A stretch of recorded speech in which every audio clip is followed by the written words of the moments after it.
The Great Wallendas, danger on the high wire. Imagine walking across a 3/4-inch steel wire that is 40 feet above the ground. You have ballet slippers on your feet and a balancing pole in your hands. Walking across that wire takes a huge amount of courage, even with a safety net. It's the kind of high wire act that has long thrilled circus audiences. Now imagine this. There is not just one person walking across the wire, there are three. They move in unison, with two men carrying another man on their shoulders. This pyramid act was invented in 1925 by a German circus performer named Karl Wallenda. Karl was the leader of a troupe known as the Great Wallendas. In 1928, when he performed the pyramid stunt in New York City for the first time, Karl Wallenda wanted to make sure people loved it. So the day before his New York debut, Wallenda announced the troupe would do its act the next day without a net. No one in the history of the American circus had ever done a pyramid on a high wire. To do it without a net was sheer lunacy. Even so, the Wallendas pulled it off. When the audience saw the stunt, they cheered for 15 minutes straight. Karl Wallenda was always looking for ways to improve his act. In 1947, he invented an incredible 7-person pyramid.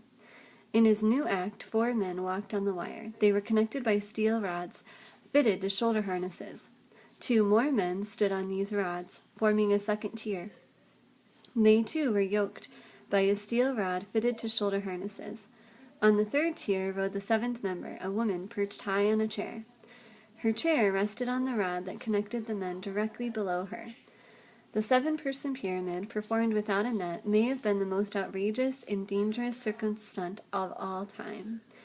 The members of the Great Wallendas constantly changed, but they were all part of the extended family. Uncles, nieces, brothers, in-laws, and so forth. For example, Karl's wife Helen was once part of the act. She quit twice and threatened to quit hundreds of times. She couldn't stand working without a net, but Karl used his charm to talk her back on the wire. In 1960, however, Helen quit for good. It was lucky that she did. Tragedy finally hit the Great Wallendas on January 30, 1962. The troupe was performing at the Shrine Circus in Detroit. More than 6,500 fans packed the State Fair Coliseum. The drums rolled, the arena darkened, and a thin blue spotlight picked up the Great Wallendas. At the high point of their act, they slowly inched out on the high wire in their famous 7-person pyramid.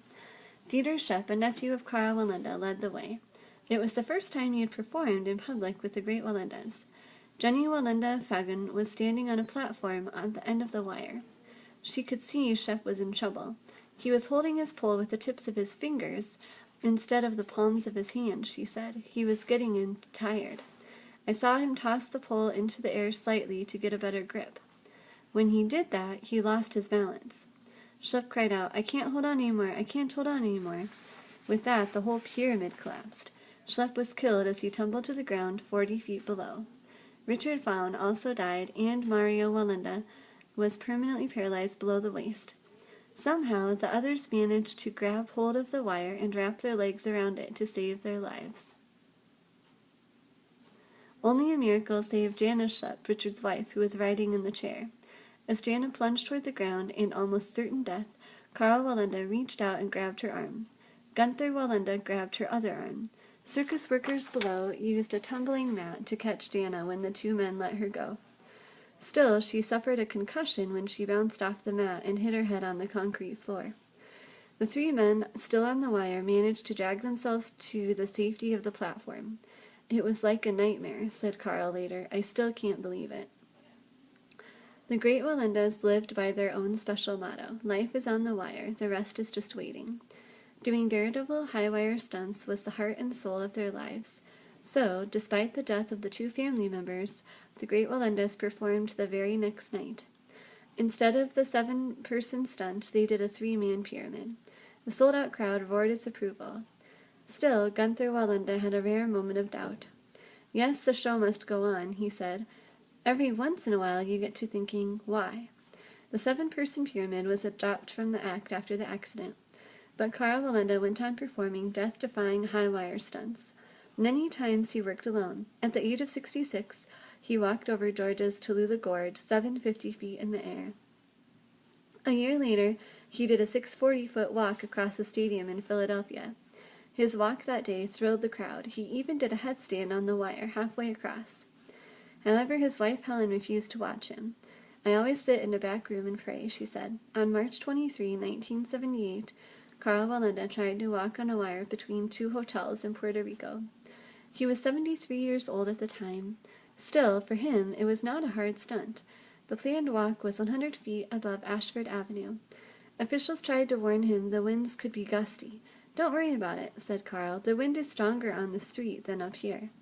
Carl Wallenda would not be stopped. He was fearless. He put his destiny squarely in the hands of God. Carl once said, "God gives us the courage and the gift of talent to do our acts, and when he is ready to take us, he will." That day, Carl inched out on the wire. A gust of wind blew. The wire vibrated as he steadied himself. Just after Carl passed the halfway point, the cable began to sway. Again, he started to wobble. His young granddaughter, who was waiting on the hotel roof, saw the danger. She shouted, "Sit down, Poppy, sit down." It was too late. Carl crouched down to regain his balance, but he fell anyway. As he had done 16 years earlier in Detroit, Carl grabbed the wire. This time, he couldn't hold on. He fell toward the street below, bounced off the roof of a taxi, and landed on the pavement. He died from massive internal injuries. After 57 years of high-wire stunts, the greatest of the Great Wallendas had given his last performance.